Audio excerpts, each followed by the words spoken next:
వరద ప్రభావిత ప్రాంతాల్లో ఆంధ్రప్రదేశ్ మంత్రుల బృందం అయితే పర్యటిస్తున్నారు. అంబేద్కర్ కోనసీమ జిల్లా రామచంద్రపురం కోటిపల్లి వరద ప్రభావిత ప్రాంతాల్లో అయితే మాత్రం పరిశీలిస్తున్నారు. ప్రస్తుతానికి హోమ్ మినిస్టర్ వంగలపూడి అనిత మనతో పాటు ఉన్నారు.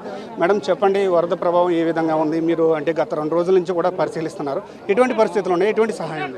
యాక్చువల్గా నిన్న ఉదయం నుంచి కూడా మంత్రుల బృందం అంతా కూడా మేము పర్యటన సాగిస్తున్నామండి.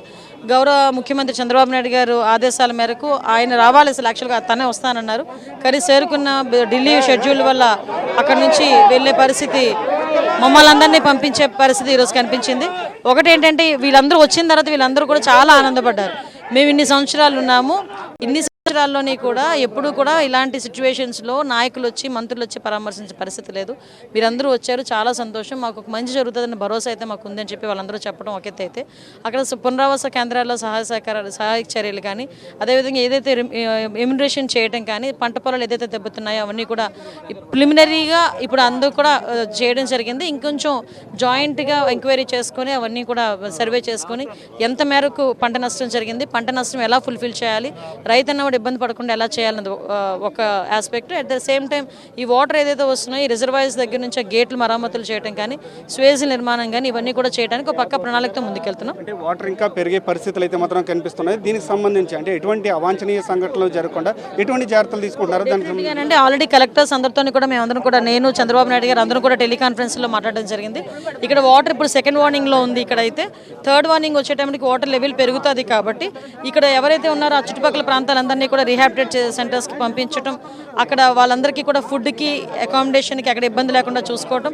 At the same time pregnant లేడీస్కి కూడా సపరేట్గా ముందే పక్కన పెట్టుకుని పిహెచ్సిస్కి, నియర్ బై పిహెచ్సిస్కి పంపించుకోవడం, ఎవ్రీథింగ్ ఒక ప్రోటోకాల్లో జరుగుతుందండి, ఇబ్బంది లేదు. ప్రస్తుతానికి అయితే మాత్రం ఇప్పుడున్న వరద అయితే మాత్రం ఏజెన్సీ ప్రాంతాల్లో ఎక్కువ ఎఫెక్ట్ అయితే మాత్రం కనిపిస్తుంది. ఇప్పుడు అల్లూరు జిల్లా కానీ అంటే ఇలాంటి ఎఫెక్ట్ ఉన్న ఎటువంటి సహాయం ఏమంటే, డిజాస్టర్ మేనేజ్మెంట్ నుంచి ఎక్కడైతే ప్రాబ్లమ్ జరుగుతుందో ఎస్డిఆర్ఎఫ్ టీమ్స్ కానీ, ఎన్డీఆర్ఎఫ్ టీమ్స్ కానీ ఫుల్ ఫ్లెజ్డ్గా పెట్టాము. వాళ్ళకి ఫుడ్కి కానీ దేనికి ఇబ్బంది లేకుండా చూసుకున్నాం.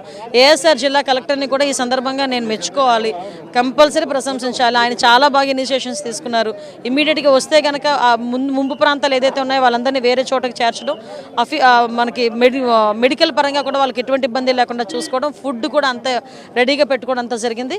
అందువల్లనే మీరు ఒక్కొక్కసారి ఆలోచిస్తే ఎక్కడ కూడా ఎటువంటి ప్రాణ నష్టం అతి తక్కువ, చాలా మైనర్ ప్రాణ నష్టం, ఎక్కడ కూడా ఇబ్బంది లేదు. ఈరోజు కూడా దురదృష్టకర సంఘటన, ఇక్కడ మనకి గన్నవరం దగ్గర ఒక అబ్బాయి చనిపోవడం, ఆ అబ్బాయి కూడా చనిపోవడం, ఆ అబ్బాయిని కూడా కంపల్సరీగా గవర్నమెంట్ ఆదుకుంటుంది ఆ కుటుంబాన్ని. ఇప్పుడు కోనసీమ ప్రాంతంలో ఏటిగొట్లు కొన్ని చోట్ల బలహీనంగా ఉన్నాయి, ఏటిగొట్లు బలపరిచింది కానీ అలాంటి స్పాట్లు ఏమైనా గుర్తించారా? దానికి సంబంధించి ఎస్ అండి, కలెక్టర్ గారు వాళ్ళు కూడా మాకు ఒక బ్రీఫ్ నోట్ ఇచ్చారు. ఇమీడియట్గా వాటిని స్ట్రెంథిన్ చేయడానికి ఎంత డబ్బులు అవుతుంది ఎస్టిమేషన్స్ వేయించమంట.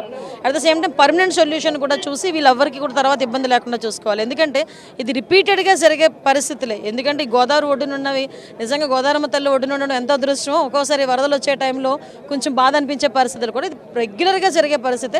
కాబట్టి వీళ్ళందరికీ కూడా పర్మనెంట్ సొల్యూషన్ చేయడానికి ఒక ప్రణాళికను కూడా సిద్ధం చేసి గౌరవ ముఖ్యమంత్రి గారికి మేము అందజేస్తాం. అంటే మాజీ సీఎం జగన్మోహన్ రెడ్డి అయితే మాత్రం శాంతి భద్రతకు విఘాతం కలిగింది, గవర్నర్ పాలన రావాలన్నారు. దానిపై మీరేమంటారు? ఎన్నోసార్లు చెప్పామండి, శాంతి భద్రత ఆయన ఏ ఉద్దేశంతో అంటున్నాడో నాకైతే తెలియదు. కానీ ఏ శాంతి గురించి, ఏ భద్రత గురించి మాట్లాడుతున్నాడో నాకైతే తెలియట్లేదు. కానీ నేను చెప్పేది ఒకటే, నిజంగా విఘాతం కలిగిస్తుందని నువ్వు చెప్పావు. ఎంతో మందిని హత్య చేసేసారు, ఇలాగనే రాజకీయ హత్యలు జరిగాయని చెప్పావు. నేను, చంద్రబాబు నాయుడు గారు, లోకేష్ గారు, పవన్ కళ్యాణ్ గారు, ఉన్న నాయకులందరూ, మా మంత్రులు అందరూ కూడా అడుగుతున్నాం ఆ 36 పేర్లు ఇవ్వయ్యా అని. మీరు అబ్జర్వ్ చేస్తే నిన్నగాక మొన్న ప్రెస్ మీట్లో నలుగురే చనిపోయారు, రాజకీయ హత్యలు జరిగినాయి ఆయన నోట్లో చెప్పుకున్నాడు. మరి ఇంకేంటండి, ఆయనకి ఏంటంటే ఏదో రకంగా బురద చల్లి రాష్ట్రపతి పాలన అంటే అదేమైనా నాకు అర్థం కాదు. కొట్లో వెళ్ళి చాక్లెటా కొనుక్కొని తెచ్చుకున్న చాక్లెటా? ఒకసారి ఆలోచించుకోవాలి. ఇన్ని సంవత్సరాలు రాజకీయాల్లో ఉన్నాడు, రాజకీయ నేపథ్యం కుటుంబం నుంచి వచ్చాడు, ఏది ఎలా జరుగుతుందో ఆలోచించుకోవాలి. ఆలోచన లేకే 11కు మిగిలిపోయాడు.